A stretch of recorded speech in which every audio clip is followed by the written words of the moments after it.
వక్రతుండ మహాకాయ సూర్యకోటి సమప్రభ నిర్విఘ్నం కురు మే దేవా సర్వకార్యేషు సర్వదా. గురుబ్రహ్మా గురుర్విష్ణు గురుర్దేవో మహేశ్వరః గురుః సాక్షాత్ పరబ్రహ్మ తస్మై శ్రీ గురవే నమః. శ్రీ స్కాంద పురాణం 13వ రోజు పారాయణం. కార్తీక మాసం దీపారాధన మాహాత్మ్యం. కార్తీక మాసంలో శివాలయ గోపురంలో ద్వారం దగ్గర శిఖరం మీద శివలింగం సన్నిధిలో దీపారాధన చేస్తే సకల పాపాలు తొలగిపోతాయి. ఎవరైతే కార్తీక మాసంలో ఆవు నేతితో కానీ, నువ్వుల నూనెతో కానీ, విప్ప నూనెతో కానీ, నారింజ నూనెతో కానీ శివాలయంలో భక్తిగా దీపారాధన చేస్తారో వారు సంపూర్ణ శివానుగ్రహాన్ని పొందుతారు. కేవలం ఆముదంతో కార్తీక దీపాన్ని వెలిగించినా అఖండమైన పుణ్యం లభిస్తుంది. కార్తీక మాసంలో యోగ్యుడైన విప్రుడికి దక్షిణతో సహా దీపదానం చేస్తే కైలాస ప్రాప్తి కలుగుతుంది. కార్తీక మాసం వనభోజనం. కార్తీక మాసంలో చేసే వనభోజనం చాలా విశేషమైన ఫలితాన్నిస్తుంది. ఇతర సమయాల్లో భోజనం చేసేటప్పుడు, హోమాలు పూజలు చేసినప్పుడు, తర్పణాలు చేసేటప్పుడు, చండాలుర పాపాత్ముల దుష్ట సంభాషణలు వినేటప్పుడు కలిగిన దోషాలను పోగొట్టుకోవాలంటే వనభోజనం చేసి తీరాలి. ఈ కార్తీక వనభోజనాన్ని ఏ విధంగా చేయాలంటే ఎన్నో రకాల వృక్షాలతో ఉన్న వనంలోకి వెళ్ళాలి. అక్కడ ఉసిరి చెట్టు తప్పకుండా ఉండాలి. ఆ ఉసిరి చెట్టు క్రింద సాలగ్రామాన్ని ఉంచి గంధ పుష్పాక్షరతలతో యథావిధిగా పూజించాలి. ఆ తర్వాత శక్తి కొద్దీ విప్రుల్ని దక్షిణ తాంబూలాలతో తగిన విధంగా సత్కరించి వారందరితో కలిసి భోజనం చేయాలి. ఈ విధంగా శాస్త్రబద్ధంగా కార్తీక మాస వనభోజనాన్ని చేస్తే సకల పాపాలు నశించి విష్ణులోక ప్రాప్తి కలుగుతుంది. కార్తీక మాసం గీతాపారాయణం. కార్తీక మాసంలో శ్రీహరి సన్నిధిలో భగవద్గీతని పారాయణం చేస్తే అనంతమైన పుణ్యం కలుగుతుంది. కార్తీక మాసంలో తులసీ దళాలతో తెల్లని ఎర్రని గన్నేరు పూలతో నారాయణుణ్ణి పూజిస్తే వైకుంఠ ప్రాప్తి కలుగుతుంది. కార్తీకంలో భగవద్గీతలోని విభూతి యోగం, విశ్వరూప యోగం అనే అధ్యాయాల్ని వైష్ణవాలయాల్లో పారాయణ చేస్తే శ్రీహరి అనుగ్రహం సంపూర్ణంగా లభిస్తుంది. హరిసన్నిధిలో దీపారాధన. పవిత్రమైన కార్తీక మాసం శివుడికే కాదు శ్రీహరికి కూడా ప్రీతిపాత్రమైనది.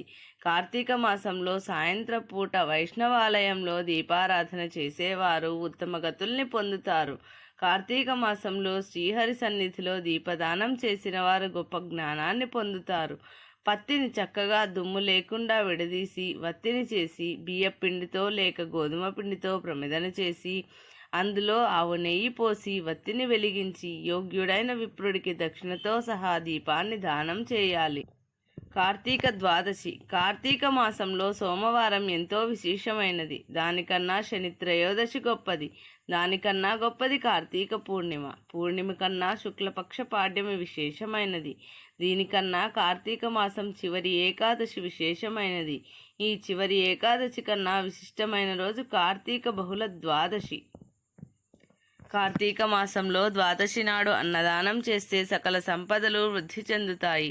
సూర్యగ్రహణం నాడు గంగా తీరంలో 1,000,000 మందికి అన్నదానం చేసిన ఫలితం కార్తీక ద్వాదశి నాడు ఒక్క బ్రాహ్మణుడికి అన్నదానం చేస్తే కలుగుతుంది. 1000 గ్రహణాలు, 10,000 వ్యతిపాత యోగాలు, 1,00,000 అమావాస్యలు కార్తీక ద్వాదశికి సరిరావు. కార్తీక ద్వాదశి నాడు వస్త్రదానం చేసేవాడు పూర్వజన్మలో చేసిన పాపాలు నశింపచేసుకుంటాడు. కార్తీక ద్వాదశి నాడు పాలిచ్చి ఆవుకి బంగారు కొమ్ములు, వెండి డెక్కలు చేయించి వాటితో సహా ఆవు దూడని కలిపి గోదానం చేస్తే ఆ గోవులకు ఎన్ని లక్షల వెంట్రుకలుంటాయో అంతకాలం స్వర్గలోకంలో నివసిస్తారు. కార్తీక మాస విధులు. కార్తీక మాసంలో శివప్రీతి కోసం సోమవార వ్రతాన్ని ఆచరించాలి. కార్తీక సోమవారం నాడు చేసిన స్నానం, జపం, ధ్యానం, హోమం, దానం ఇవన్నీ 1000 అశ్వమేధ యాగాలు చేసిన ఫలితాన్నిస్తాయి.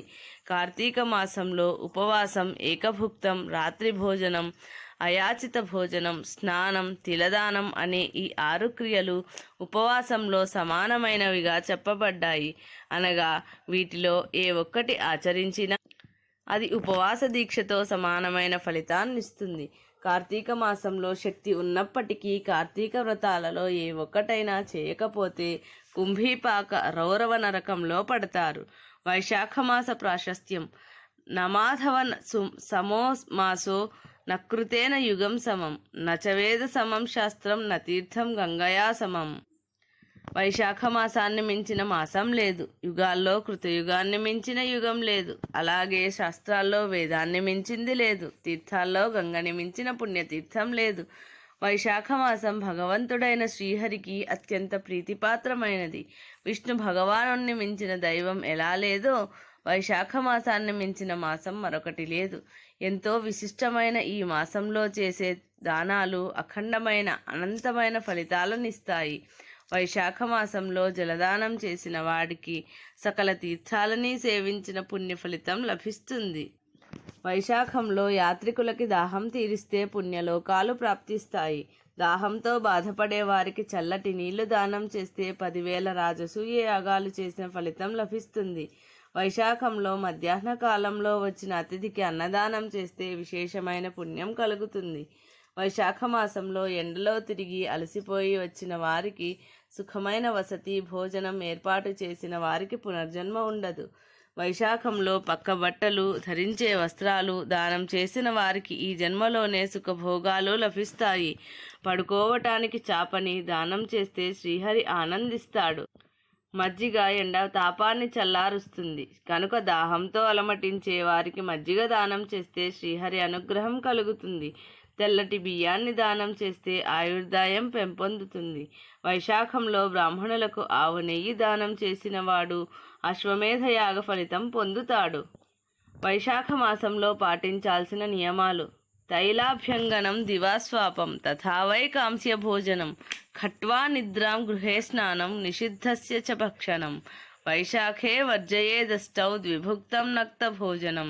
పవిత్రమైన వైశాఖ మాసంలో వాళ్ళంతా నూనె పట్టించి అభ్యంగన స్నానం చేయటం, పగటిపూట నిద్రపోవటం, కంచు పాత్రలో భోజనం చేయటం, మంచం మీద పడుకోవటం, ఇంట్లో స్నానం చేయటం, నిషిద్ధ పదార్థాలని అనగా ఉల్లి, వెల్లుల్లి, మాంసాహారం భుజించటం, ఎక్కువసార్లు తినటం, రాత్రిపూట భోజనం చేయటం అనే ఈ 8 పనుల్ని విడిచిపెట్టాలి. వైశాఖ వ్రతాన్ని ఆచరించేవాడు తామరాకులో భుజిస్తే సకల పాపాల నుంచి విముక్తుడై విష్ణులోకాన్ని చేరుకుంటాడు. వైశాఖ మాసంలో నదీ స్నానం చేస్తే పుణ్యం వస్తుంది. ప్రాతకాలంలో సముద్ర స్నానం చేసిన వాడు 7 జన్మల పాపాల్ని తొలగించుకోగలుగుతాడు. జాహ్నవి అనగా గంగా నది, వృద్ధగంగా అనగా గోదావరి నది, కాళంది యమునా నది, సరస్వతి, కావేరి, నర్మదా, కృష్ణవేణి ఈ 7 నదుల్ని సప్తగంగలంటారు. వైశాఖ మాసంలో ఈ 7 గంగల్లో ఏ గంగలో స్నానం చేసినా కోట్ల జన్మల్లో చేసిన పాపం నశిస్తుంది. ప్రాతస్నాన మంత్రం. మధుసూదన దేవేశ వైశాఖే మేషగే రవౌ, ప్రాతస్నానం కరిష్యామి నిర్విఘ్నం కురు మాధవ. ప్రాతకాలంలో నదీ తీరానికి లేక సముద్ర తీరానికి వెళ్ళి ముందుగా పై శ్లోకాన్ని పఠించి, ఓ మధుసూదన పరంధామ, నేను మేషరాశిలో సూర్యుడు ఉన్నప్పుడు వైశాఖ మాసంలో పవిత్రమైన ప్రాతకాల స్నానాన్ని చేస్తున్నాను. దయచేసి ఈ కార్యక్రమం నిర్విఘ్నంగా జరిగేలా చూడు అని చెప్పి ఆ తరువాత స్నానం చేయాలి. అర్ఘ్యమంత్రం. స్నానమంత్రం చదివి నదిలో దిగి స్నానం చేసిన తరువాత అర్ఘ్యమంత్రాన్ని పఠించి శ్రీహరికి అర్ఘ్యం సమర్పించాలి. వైశాఖే మేషగే భానో ప్రాతస్నాన పరాయణ, అర్ఘ్యం తేహం ప్రదాస్యామి గ్రహణ మధుసూదన. ఓ మాధవ, సూర్యభగవానుడు మేషరాశిలో ఉండగా నేను వైశాఖ మాస ప్రాతస్నాన విధిలో భాగంగా నీకు అర్ఘ్యాన్ని సమర్పిస్తున్నాను. ఈ అర్ఘ్యాన్ని నీవు స్వీకరించు అని చెప్పి 3 సార్లు శ్రీహరికి అర్ఘ్యాన్ని సమర్పించాలి. తరువాత శుభ్రమైన వస్త్రాలు ధరించి సంధ్యావందనాది నిత్య కర్మల్ని పూర్తి చేసుకుని వైశాఖంలో పుష్పించే పూలతో శ్రీహరిని శ్రద్ధగా అర్చించాలి.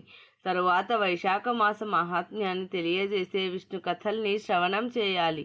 ఎవరైతే వైశాఖ మాసంలో పవిత్రమైన తులసీ దళాలతో శ్రీహరిని అర్చిస్తాడో వాడికి శ్రీహరి సాయుధ్యముక్తి లభిస్తుంది.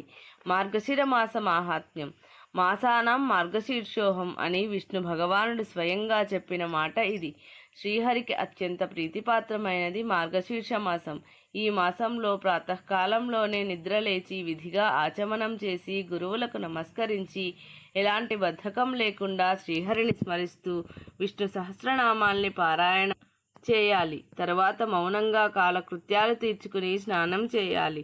స్నానం చేసే నీళ్ళని అష్టాక్షరీ మంత్రంతో శుద్ధి చేసి ఈ చెప్పబోయే మంత్రాన్ని పఠిస్తూ గంగని ప్రార్థించాలి. విష్ణుపాద ప్రసూతాసి వైష్ణవీ విష్ణుదేవత త్రాహి సస్త్వ మఘాదస్మాదా జన్మ మరణాంతికాత్. అమ్మా గంగాదేవి, నీవు శ్రీహరి పాదాల నుంచి పుట్టావు, అందుకే వైష్ణవి శక్తిగా కీర్తి పొందావు. శ్రీ మహావిష్ణువే నీకు దైవం.